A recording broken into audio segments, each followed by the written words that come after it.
మీకోసం ఎవరో వచ్చారు.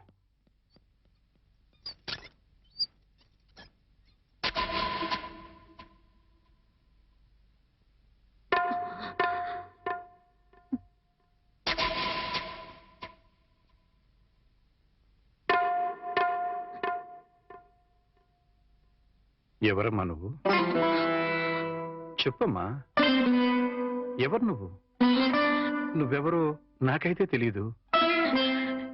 ఒకవేళ మా ఆవిడికి ఎవరో తెలుసేమో. ఒక్కసారి పిలుస్తానుండమ్మా.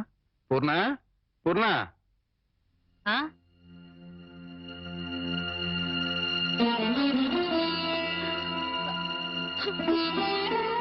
ఎవరమ్మా నువ్వు అంటే సమాధానం చెప్పడం లేదు. ఈవిడి గారు ఎవరో నీకెవరో తెలుసా? నాకు తెలీదండి. ఎప్పుడూ చూసిన గుర్తు కూడా లేదు. నన్నలా పిలవకమ్మా. నన్నలా పిలిచే హక్కు నా కూతురు సీతకొక్కదానికే ఉంది. నీకేం కావాలి? ఏమిటే చూడకపోతే ఆవిడ చాలా ధనవంతురాల్లో ఉంది. ఏదో కావాలని నీ పెంకుటింటి ముందు నిలబడి అడగాల్సిన కర్మ ఆవిడకేం పట్టిందే? చూడు, ఆవిడ కట్టుకున్న చీర చూడు. నీ జీవితంలో ఎప్పుడైనా అంత ఖరీదైన చీర కట్టుకున్నావా? ఏదో సంసార పక్షంగా సగటిల్లాలుగా బతికేస్తున్న నీ ఇంటికి అంత గొప్ప ఆవిడ ఎందుకు వస్తుంది? ఎవరిదైనా అడ్రస్ కనుక్కోవడానికి వచ్చి ఉంటుంది. అంతే కదమ్మా? మాట్లాడమ్మా. మాట్లాడితే కదా నువ్వెవరో తెలిసేది. మాట్లాడకుండా ఉంటే ఎలా తెలుస్తుందమ్మా? ఒకవేళ మీ దగ్గర చదువుకున్న అమ్మాయేమో, గుర్తు తెచ్చుకోండి. కాదే, నా దగ్గర చదువుకున్న వాళ్ళకి చదువుతో పాటు సంస్కారం, క్రమశిక్షణ కూడా ఉంటాయి. ఈవిడి గారిని చూస్తుంటే ఆ రెండు ఉన్నట్టుగా లేవు. అందుకని ఈవిడ నా శిష్యులు కూడా కాదు. చూడమ్మా, మా అమ్మాయి గుడికెళ్లే టైం అయింది. నిన్ను చూస్తే మా అల్లుడికి నీకు సంబంధం ఉందని అనుమానపడే అవకాశం ఉంది. దయచేసి ఇక్కడి నుంచి తొందరగా వెళ్ళిపోమ్మా.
ఏంటి ఇక్కడికి తగలబడ్డావు? నా బాబుని ఎత్తుకుపోదావనా? మా ఆయన్ని లేపుకుపోదావనా? నా ఇంటికి వచ్చినా మా వారితో మాట్లాడినా నరికి పోగులు పెడతాను. సీత, నా మాట కాస్త వింటావా? ఏంటి నీ మాట వినేది? నీలాంటి బజార్ దాని మాటలు వినాల్సిన అవసరం నాకు లేదు. ఏ మొహం పెట్టుకుని ఈ ఊరికొచ్చావే? సిగ్గులేని జన్మ, ఎందులో పడి చావాల్సింది.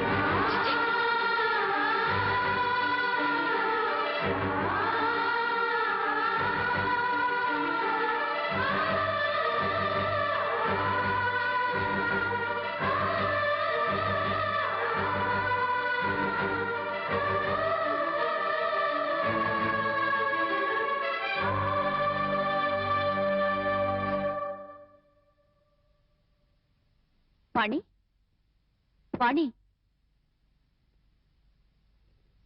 నువ్వు మా ఇంట్లో ఉన్నావని తెలిసి మీ అమ్మ నాన్న వచ్చారు. లోపలికి రమ్మని ఎంత పిలిచినా రావట్లేదు. నీతో మాట్లాడి వెళ్తామని బయటే నుంచున్నారు. నువ్వు వెళ్ళి మాట్లాడిరా.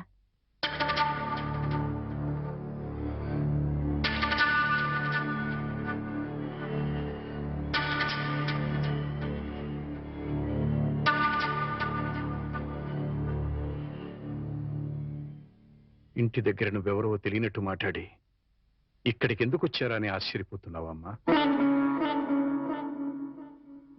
అక్కడ నువ్వు ఎక్కువసేపు ఉంటే అల్లుడు నిన్ను చూస్తాడని పంపించేశావు. అమ్మా, ఈ ముసలి తల్లిదండ్రుల మీద, భర్త మీద నీ కక్ష తీరలేదా? పరువు, మర్యాద, గౌరవం, మనశ్శాంతి అన్నీ పోగొట్టావు. ఇంకా ఏం పోగొడదామని ఇక్కడికి వచ్చావమ్మా? నువ్వు పోగొట్టాలన్నా మా దగ్గర ఇంకేం లేదు. ఆ నాన్నని వాడు ఒకడున్నాడు, వాడు నీకు జన్మనిచ్చాడు, పెంచి పెద్ద చేశాడు అనే విశ్వాసం నీలో ఏమాత్రం ఉన్నా సాయంకాలానికల్లా ఈ ఊరు వదిలిపెట్టి వెళ్ళిపో.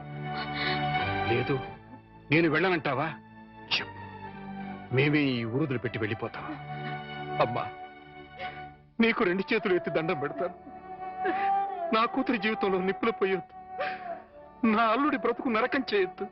వెళ్ళిపోమ్మా, ఈ ఊరు వదిలిపెట్టి వెళ్ళిపోమ్మా. వెళ్ళిపో తల్లి.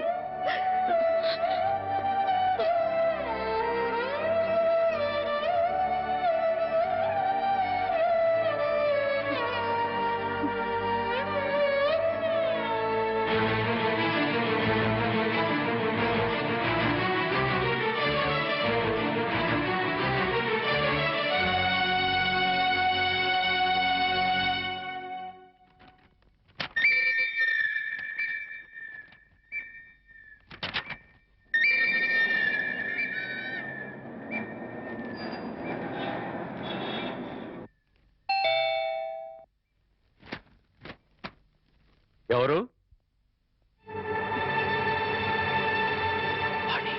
ఏంటి, బాణి వచ్చిందా? వచ్చింది. ఏ మొహం పెట్టుకుని తిరిగి వచ్చావని చెడామడ తిట్టి పారేశాను. అంతేకాదు, ఏం మహాతల్లి మా ఆయన లేపుకుపోదామని వచ్చావా అని అడగాల్సిన 4 మాటలు అడిగి దులిపి పారేశాను. సరే సరే, అసలు ఎందుకు వచ్చిందో అడిగావా? ఆవిడ గారు ఎందుకొస్తే మాత్రం నాకెందుకని అడగలేదు. నీకు బుద్ధుందా? ఎన్నేళ్ల తర్వాత వచ్చిందంటే పాపం ఏదో కష్టం ఉంటే వచ్చుంటుంది. ఎందుకు వచ్చిందో, ఏ పని మీద వచ్చిందో కనుక్కోకుండా పంపించేస్తావా? ఇది మరీ బాగుంది. మధ్య నా మీద వస్తారేమిటి? సరే, బాణి వచ్చిన విషయం నాకెందుకు చెప్పలేదు? నేనే చెప్పొద్దన్నాను బాబు. అది మళ్ళీ నీ కంటపడితే గతం నీకు గుర్తుకొస్తుందని, ప్రశాంతంగా ఉన్న నీ మనసు మళ్ళీ పాడైపోతుందని నేనే చెప్పొద్దన్నానయ్యా. మామయ్య, పోనీ వాణి ఎక్కడుందో తెలుసా? మా ఇంట్లో ఉంది. ఇంతకు మునిపే మా ఇంటికి వచ్చింది. ఎప్పుడు కళకళలాడుతుండే ఆ మొహంలో కళకాంతులు లేవు. మనసులో పశ్చాత్తాపం, మాటలో పశ్చాత్తాపం, ముఖంలో పశ్చాత్తాపం. తను చేసిన తప్పును తలుచుకుని కుళ్ళి కుళ్ళి ఏడుస్తోంది. నీతో ఒక్క మాట చెప్పినమని నన్ను పంపించిందయ్యా. ఇంకో అరగంటలో ట్రైన్కి వెళ్ళిపోతున్నాను అంకుల్. శాశ్వతంగా వెళ్ళిపోతున్నాను. ఇంకెప్పుడు ఎవరికి కనిపించను. ఒక్కసారి ఆయనతో మాట్లాడాలి, తీసుకురావు అని ఆ బిడ్డ దీనంగా అడుగుతుంటే కడుపు తరుక్కుపోయిందయ్యా. చేతకాక చిన్నపిల్లలు ఏడ్చేశాను. రామారావు, వాణ్ణి తను పోగొట్టుకున్న స్థానాన్ని సంపాదించుకోవాలని అనుకోవటం లేదు. తనకు ఆశ కూడా లేదు. కేవలం నిన్ను కలుసుకోవాలని, మాట్లాడాలని తపన. మళ్ళీ జీవితంలో అవకాశం వస్తుందో రాదోనన్న ఆరాటం.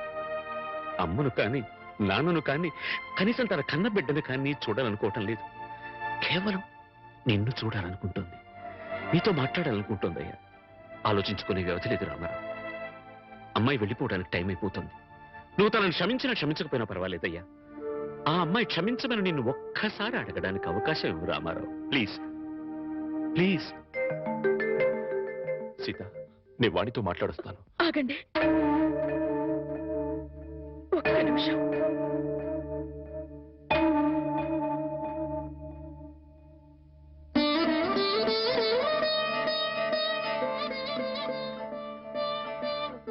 ఆడవాళ్ళు ఎవరొచ్చినా పసుపు కుంకుమ పెట్టి పంపడం ఈ ఇంటి ఆనవాయితీ. ఆవిడ మీకు చేసిన ద్రోహం గుర్తొచ్చి కడుపు మండి తిట్టొచ్చాను. ఈ చీర పెట్టి వీడుకోలు చెప్పిరండి.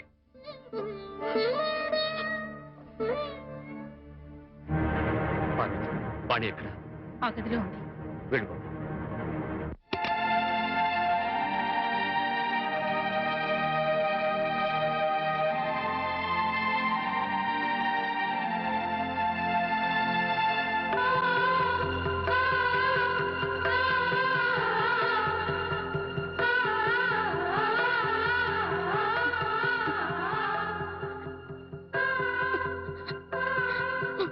వాణి బాగున్నావా?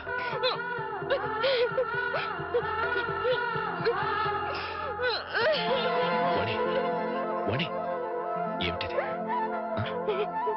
ఇలా కొంచెం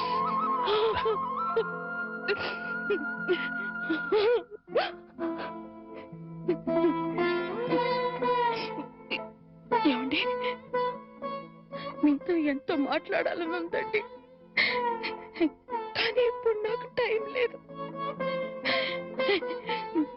నేను చెడిపోలేదండి, ఒట్టండి. ఎవరు నమ్మినా నమ్మకపోయినా నాకు అనవసరం. మీరు ఒక్కరు నమ్మితే నాకు అదే చాలండి. నమ్ముతున్నారు కదా? నమ్మకపోతే నిన్ను చూడటానికి వచ్చేవాడిని కాదు. చాలండి, ఇప్పుడు నాకెంతో తృప్తిగా ఉంది. ఏమండి, ఎవరూ లేని ఒంటరి దాన్ని అయిపోయానండి. వెళ్ళే ముందు ఒక్కసారి మీ ఒళ్ళో పడుకుని నాకు మీరున్నారనే తృప్తితో వెళ్ళిపోతానండి. ఒప్పుకుంటారు కదా?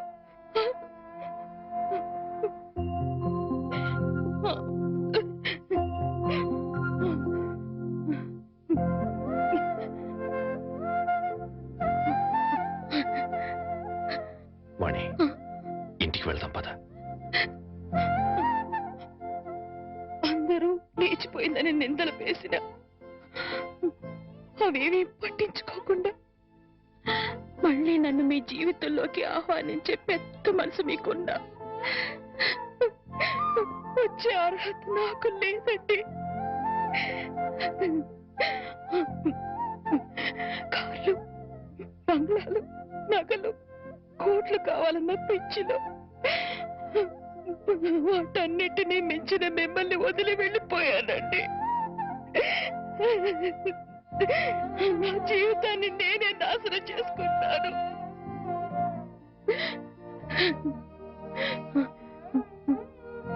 మళ్ళీ ఇంకో జన్మంటూ ఉంటే మీ భారీగానే పుడతానండి. ఆ జన్మలోనైనా అందరూ మెచ్చుకునే భార్యగా